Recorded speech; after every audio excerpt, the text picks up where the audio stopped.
Hello, everybody. I would say it's radically hot today. That will gonna be my next talk, I think. But let's start with the radically good. When I was in my 20s, studying biology, as you said, I have been living in a shared flat, perhaps like many of you do. One day, my then flatmate came to my small room and let his head cocked to one side and watched the books in my shelf. After a long while, he said, "Oh my goodness, Sandra, nothing else than suffering and pain." What had he seen? Tolstoy, War and Peace, Dostoevsky, Crime and Punishment, Simone de Beauvoir, All Men Are Mortal, Sartre, No Exit, Camus, The Plague. In my teenage years, I read The Russians, my romantic phase full of tormenting questions how to organize a good life for all on this planet.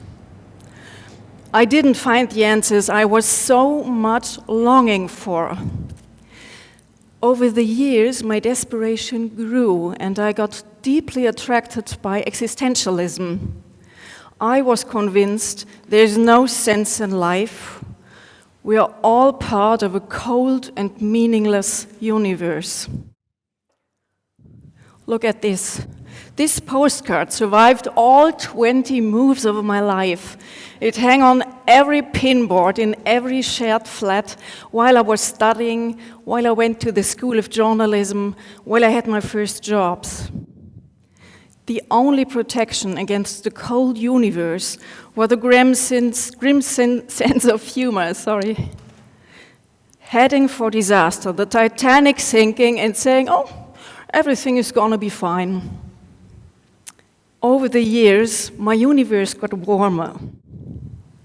I realized that I spent my life solely staring at the half-empty glass, and thereby completely failing that there is another side of life, the half-full glass, a brighter side of life, or as I like to call it, the radically good.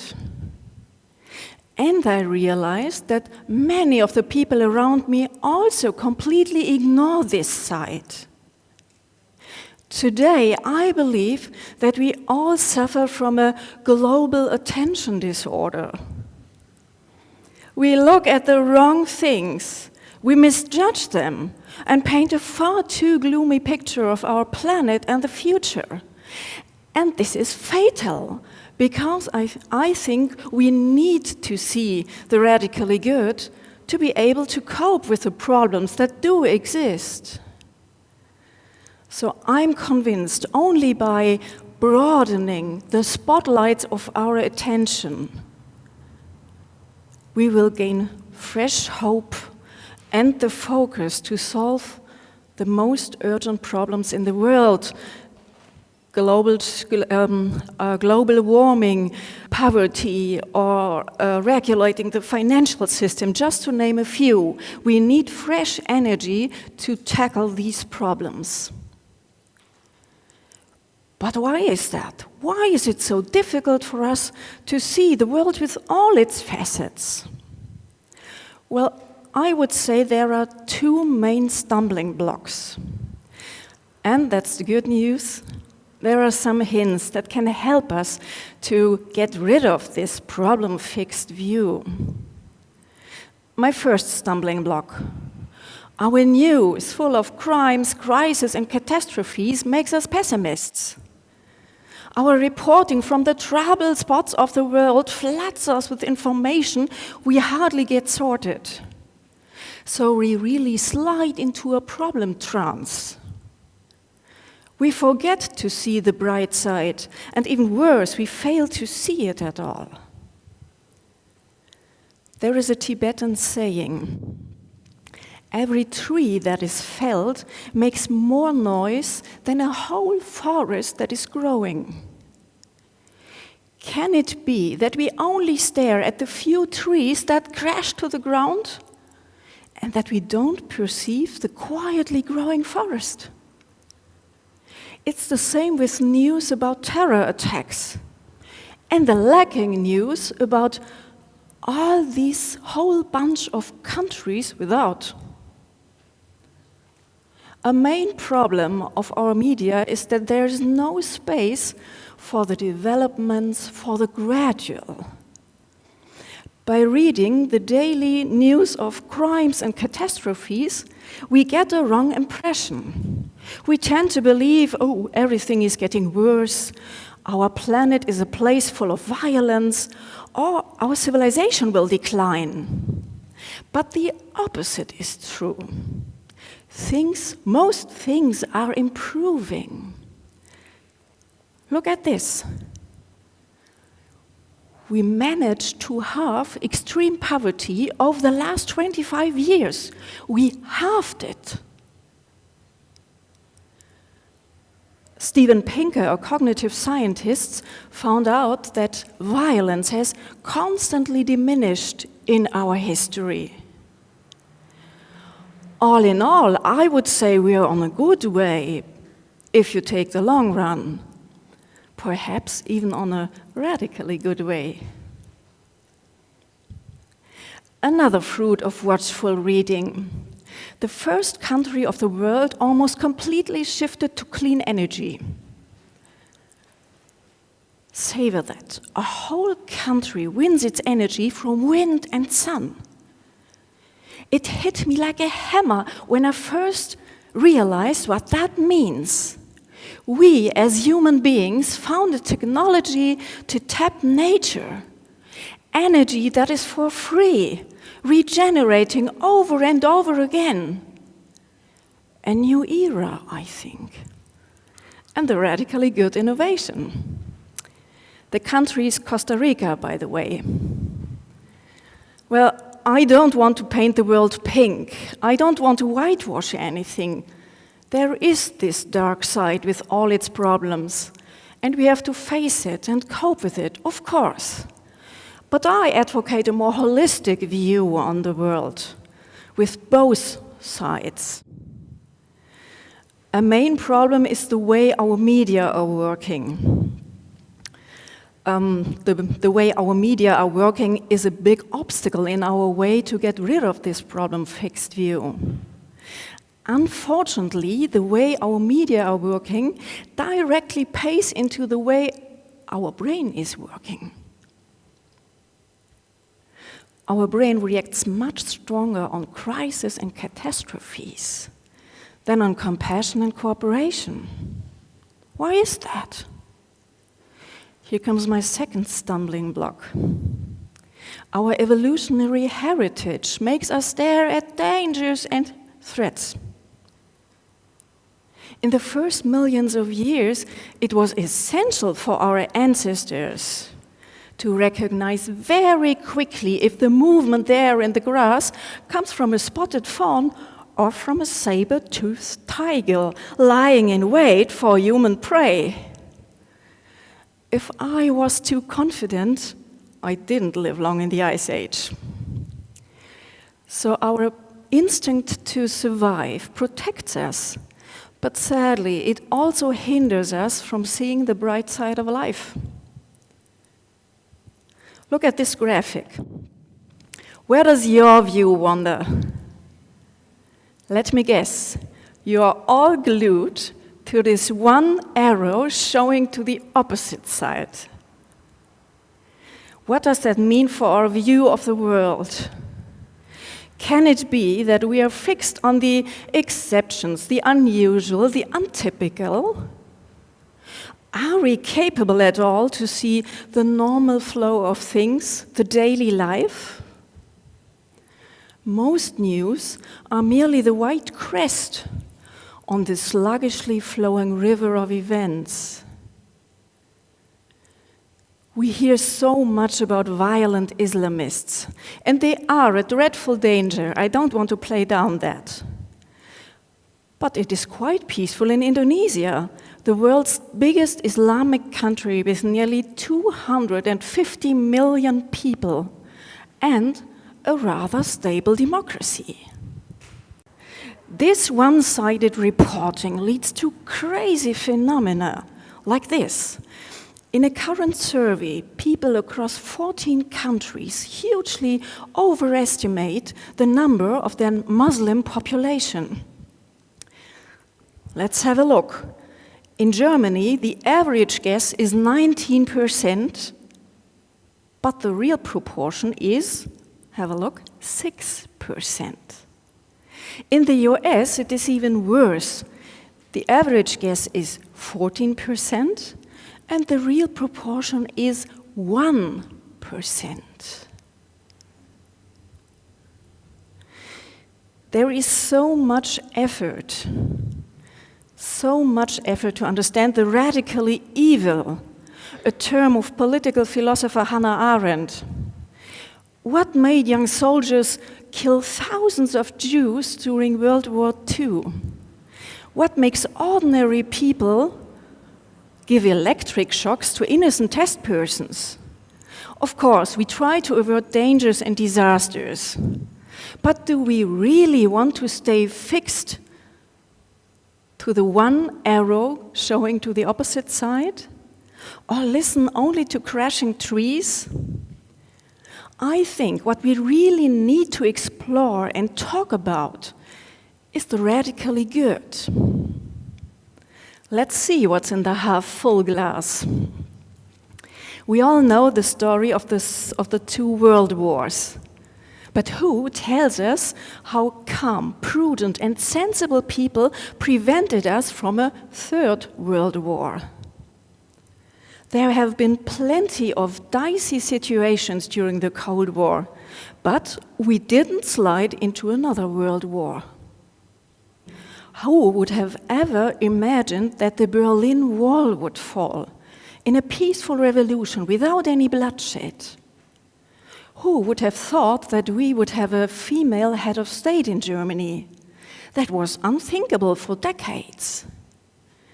And quite freshly, the 7 most powerful states of the world surprisingly decided to step out of oil, gas, and coal to stop the global warming. All these examples illustrate that there are radically good things happening. However, let's make a quick survey. How many of you caught yourself by thinking a sentence starting with, "Yes, but," when you listen to my stories? Hands up, please. Oh, quite a lot. Well, let me tell you, you're not alone. I myself know that too well.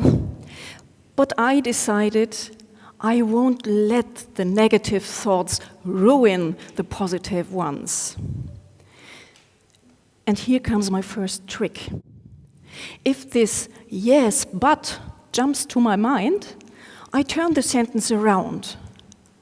I don't say, "It's great that we achieved, that we halved extreme poverty, but there are still so many people starving in the world." I say it vice versa.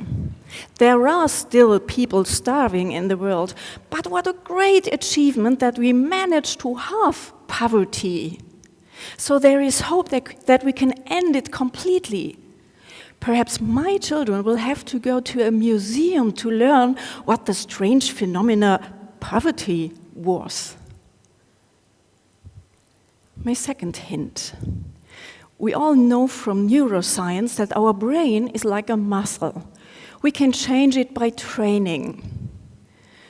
Neuroscientist Tanya Singer found out that people's empathy grows significantly if they do an everyday mental training over some months. It takes time, but it works. So we can cultivate an attitude like compassion or whatever we want. I play on that. I feed my mind differently. I don't watch the daily TV news. I read more background articles. I subscribe to some positive newsletters. And I started to collect success stories. By doing so, I try to cultivate a more optimistic and grateful attitude. Last year I had the great luck to do some research about the peace process in Belfast. As you all know, Northern Ireland has been shaken by street riots for over 30 years. And we all know about this vicious circle of violence. Violence reproduces itself from one generation to the next. But in Belfast, I came across a man who knows how to interrupt it. In the street fights of his youth, his arm was badly injured and is still paralyzed till today.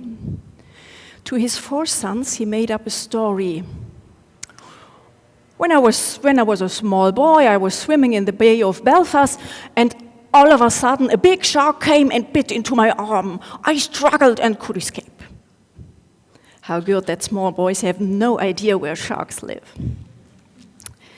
It is the clear decision of this man that his sons shall not grow up with the hate he grew up with. He consciously decided not to pass on his hate. Better to hate sharks than Catholics, he told me with a grin. When his sons turn 18, he will tell them the truth. Radically good acting, I think. There is a planetary civil society growing, a huge movement of people who think, who believe, and prove that they can make a difference. Activists achieved a ban of pesticides in whole Europe to protect the bees. Activists enforced a new law in France that forces supermarkets to donate unsold food. Activists forced the fashion giant H&M to grant their sewers in Bangladesh more security. A young activist from Holland, Boyan Slat, raised in a huge crowdfunding campaign over $2 million for a project to clean the oceans from plastic waste. A radically good movement, I think. In 2012, I did a volunteering in Belarus. We built a clay house for a family from the region contaminated most by the Chernobyl radiation. This year, I planted olive trees in the West Bank. And by doing this, by joining such projects, I feel more connected to the world.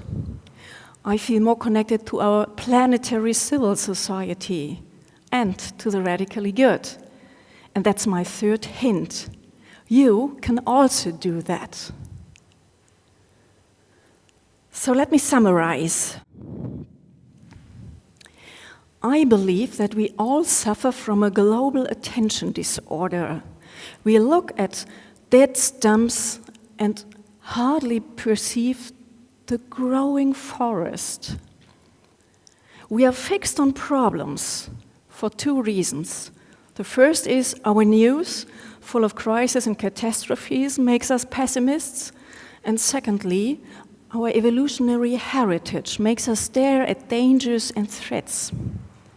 So we are all trapped in a problem trance that hinders us from seeing the whole, the dark and the bright side of life.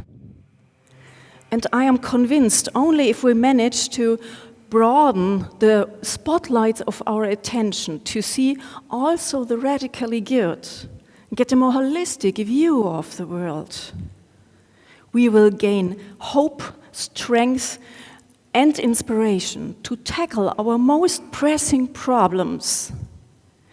And I am sure, thus, we will find creative solutions that lie far beyond today's imagination. Let me invite you, me, a person with year-long deep diving into pessimism, year-long suffering from the mess in the world, a person who opened up her mind by and by for the radically good. Leave your problem trance behind. The world is far better off than you think. The radically good already happens. And if we all give our best and use the energy we gain from acknowledging the bright side of life, together we can save the world. I'm convinced. Thank you.